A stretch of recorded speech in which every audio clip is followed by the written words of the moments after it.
మధ్యకాలంలో ప్రకృతిని కాపాడిన దరిపెల్లి రామయ్య పద్మశ్రీ అవార్డు పొందినాడు. మొక్కలు నాటించి ప్రజల క్షేమాన్ని కోరుకున్నాడు కాబట్టి ఆయనకు పద్మశ్రీ అవార్డు వచ్చింది.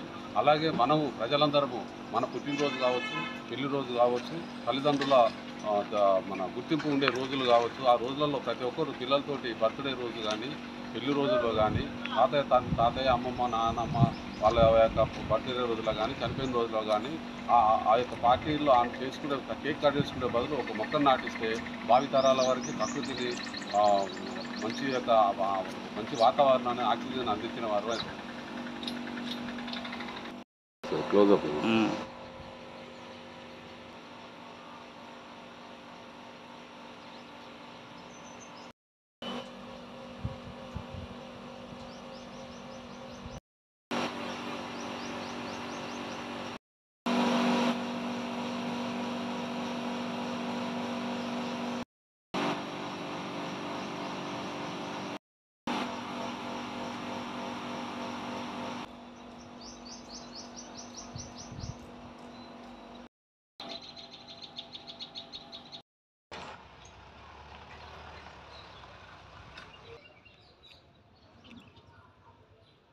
కొబ్బరి చెట్టు.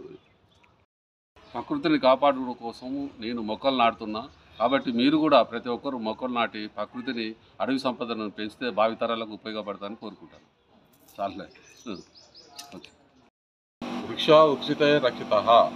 మానవుడు ధర్మాన్ని పాటించుకుంటే మానవ జాతి ఎల్లకాలం ఉంటుంది. అలాగే ప్రకృతి చెట్లను మొక్కలను కాపాడుకుంటే మానవ జాతి తరతరాలుగా ఆరోగ్యంగా ఉండే అవకాశం ఉన్నది. మానవుడు అభివృద్ధి చెందుతున్నాం అనే దురాశతోటి పెద్ద పెద్ద బిల్డింగ్లు కట్టించుకుంటారు, కానీ ఇంటి ముందు ఒక మొక్కను పెట్టుకోలేకపోతున్నాడు. ఇట్లా ప్రకృతి సంపద నాశనం చేసుకుని అభివృద్ధి చెందుతున్నామని విర్రవీగుతున్నాడు మానవుడు తప్ప, ప్రకృతి సంపదని కాపాడుకుంటూ వృక్షాలను పెంచుకుంటూ దానికి సంబంధించిన ఆక్సిజన్ని మనం ఆరోగ్యానికి పొందలేకపోతున్నాడు. కాబట్టి ప్రకృతిలో ఇప్పుడు పెంచవలసింది వృక్షాలు పెడితే మనకు సరైన ఆక్సిజన్ ఇస్తుంది. ఆక్సిజన్ తోటి తరతరాలు మనం ఎట్లా బతికినమో మన భావితరాల వాళ్ళు కూడా ఆరోగ్యంగా ఉండాల్సిన అవసరం ఉన్నది. కాబట్టి ప్రతి ఒక్క మానవుడు ఇంటి ముందు చెట్లను పెంచుకొని సరైన ఆరోగ్యాన్ని తీసుకుంటే బాగుంటుంది. భావితరాల వరకు ప్రకృతిని అందించిన వారి అవుతామని కోరుకుంటున్నాను.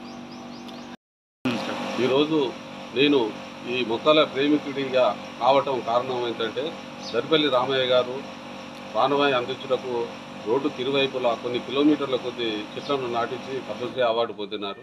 వారిని స్ఫూర్తిగా తీసుకొని కూడా నా ఇంటి ముందు నేను అనేక రకాలుగా మొక్కలు పెట్టుకోవడం జరిగింది. ఈ మొక్కలలో అనేక ఆయుర్వేద వనమూలికలతో కూడుకున్న మొక్కలలో మనకు ఆరోగ్యాన్ని ఇచ్చే ఔషధ మొక్కలు ఉంటాయి. కాబట్టి ఔషధ మొక్కలలో మనం వాడుకుంటూ ఆరోగ్యాన్ని కూడా కాపాడుకోవచ్చు.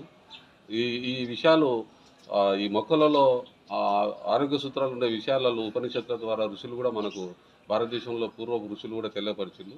కాబట్టి నేను ఇంటి ముందు మొక్కలు నాటుకుంటాను. ప్రతి మొక్క ఒక ఔషధంగా పనిచేస్తుంది. దాని మానవునికి ఉపయోగపడుతుంది. ప్రతి ఒక్కరు కృషి చేయాలని